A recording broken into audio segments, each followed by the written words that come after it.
listener production. Hey, Chris Spyrou with you. Welcome to The Briefing. Apple Intelligence has officially come to Australia. And if you're wondering, that's Apple's AI. It was first announced back in June, and as of today, thanks to their latest iOS update, it can now be used by hundreds of thousands of Aussies. The perks? Well, they're exclusively for Apple users. No longer will they need to search for ChatGPT on Google or use the app. It's now a part of Siri, and they won't have to ask their graphic designer mate to remove people from their photos. They can do it all now with the touch of a button. And yes, I can already hear Android and Google Pixel owners saying, well, we already have half of that. I know, and that's something we do talk about in this chat, as well as all the other key features to this update, who can use them, and just exactly how they're going to impact our daily lives. Trevor Long is a tech expert, and he's also the editor of EFTM, an online tech, lifestyle, and auto magazine. He's all across these latest developments, and he joins me now. Trevor, thanks for being here on The Briefing. My first question is, what exactly is Apple Intelligence? Yeah, it's a great question because it's a made-up term, really, isn't it? You know, AI, we all think of as artificial intelligence, but Apple, when they announced this in June, they don't really use the words artificial intelligence much at all whenever they're talking about this. But it's Apple's take on artificial intelligence. It's how Apple are integrating features that we all think of as AI into their devices. So really, it's an all-encompassing term that really makes it a single product for Apple, a single feature for Apple. But in the end, it means AI and artificial intelligence features for your smartphone, Mac, and iPads. There are a few key features to Apple Intelligence, but two that are catching the most attention at the moment are its writing capabilities and summary features.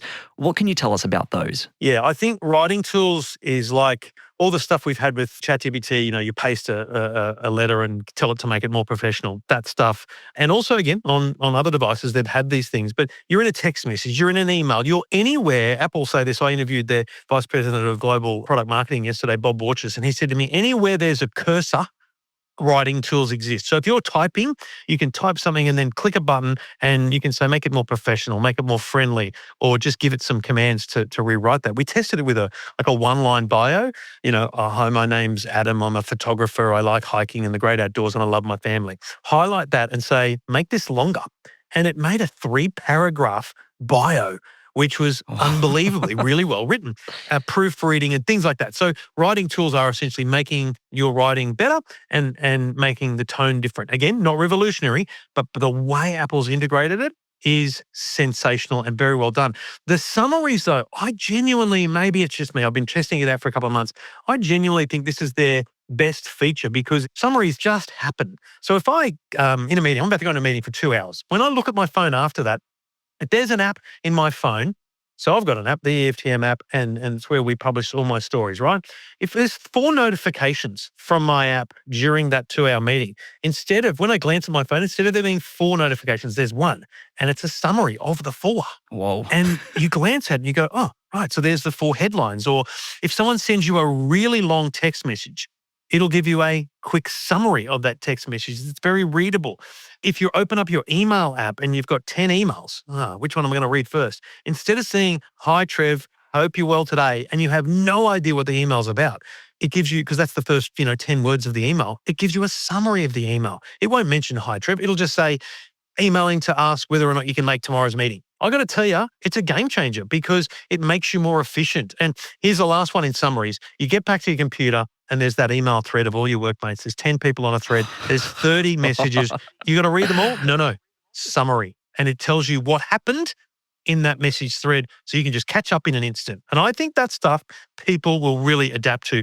Yeah, I want to move on now to some of the more novel capabilities. What are people seeming to be most excited about? Yeah, look, I think the one that is going to get the most early attention will be their emoji generator. They call it Genmoji, so generating an emoji. And it's actually, this is where I'll give them great credit. It's very well integrated into what you do. So right now, if you want to send an emoji, you're in a text chat with a mate, you want to send an emoji, you press that little emoji on the keyboard, and then you've got all your regular emojis, and you can also search for emojis. A lot of people don't realize that, but there's a little bar there you search. So you say face palm, and then it shows you the face palm emoji. But if you wrote, koala with a gift, there's no koala holding a Christmas gift in the emoji library. So what Apple then does is says, do you want to create this? So you click a button and on your device, not using the cloud, on your device, it creates an emoji of a koala holding a gift. Now, it's remarkable, to be honest. It's very cool. And that emoji can then be sent as an emoji to Apple. But if you're sending an emoji that is generated, this new style of emoji, to someone on a different device or, not compatible with this whole Apple Intelligence world, it'll appear as a sticker. So it essentially come through as an image. So it's not quite really like you get to create your own emojis because emojis are a global, platform across devices, but it's still a very cool way of expressing that feeling without having to string 16 emojis together. Yeah, I absolutely love that. And look, we also know that there's new tools around image generation. They're calling it Image Playground. What can you tell us about that?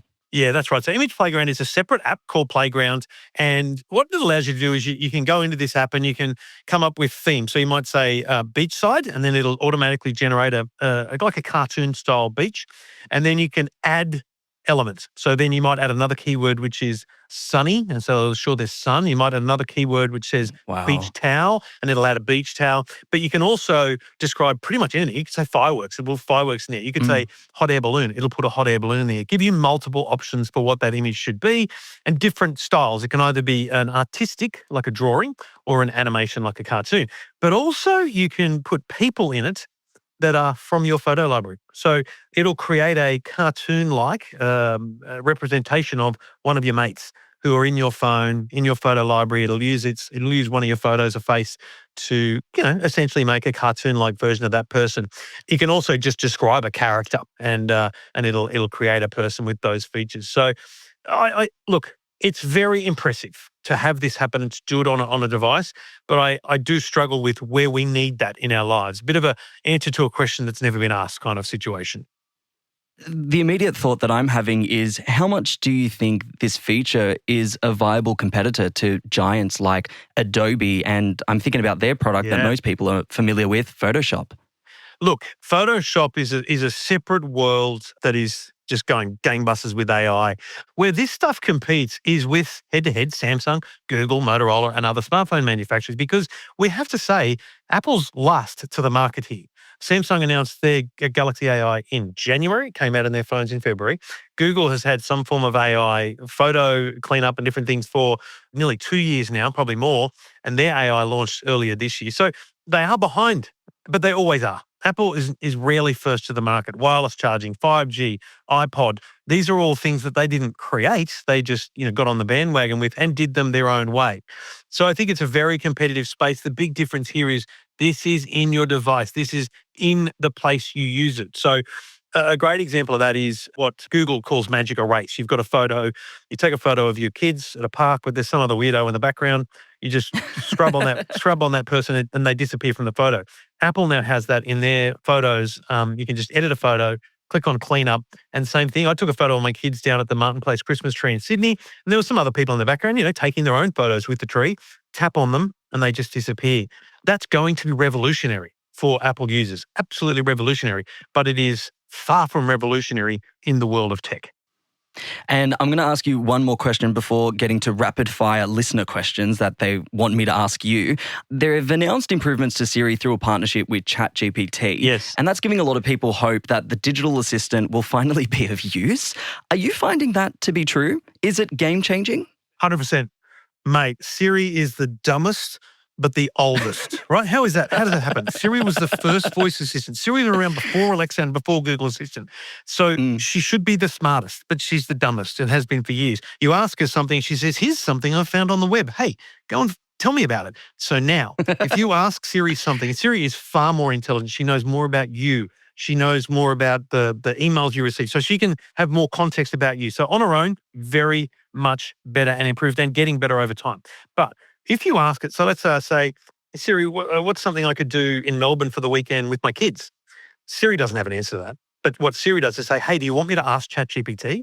And you say yes. Wow. Or in my case, I've disabled that. I'm like, just ask. By default, if you can't answer it, just go and find out. And it comes back with a ChatGPT response.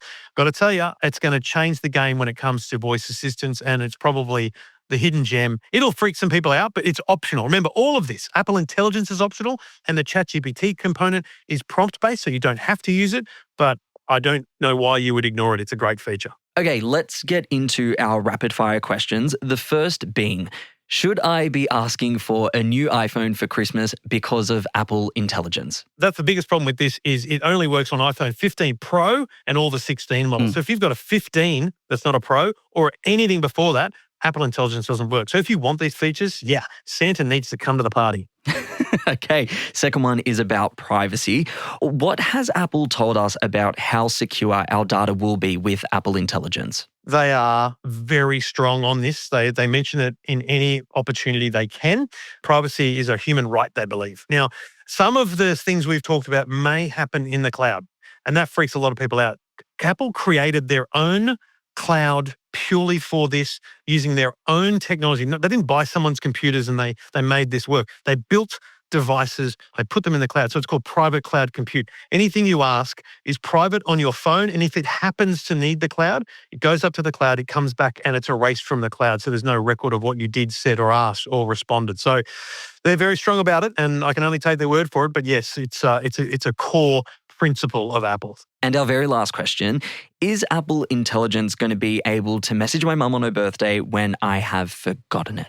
No, sorry, you've still got to have emotional intelligence of your own. But hey, use Siri to set up those reminders. Hey, Siri, remind me the day before my mum's birthday. And if she doesn't know your mum's birthday because it's not in context of your emails or a text, she'll ask you, and then the date will be set. Oh, what a perfect note to end on. Trevor Long, thank you so much for joining us on The Briefing. A pleasure. That was tech expert Trevor Long speaking with me there. That is it for this episode of The Briefing. We'd love it if you could share this episode with someone who you think might enjoy it. If you want to keep up with our other content, you can. Just check us out on Instagram at The Briefing Podcast, and on TikTok and YouTube, search Listener Newsroom. And don't forget, we'll be back in your feed tomorrow morning at 6 a.m. I'm Chris Spyrou. Catch you next time.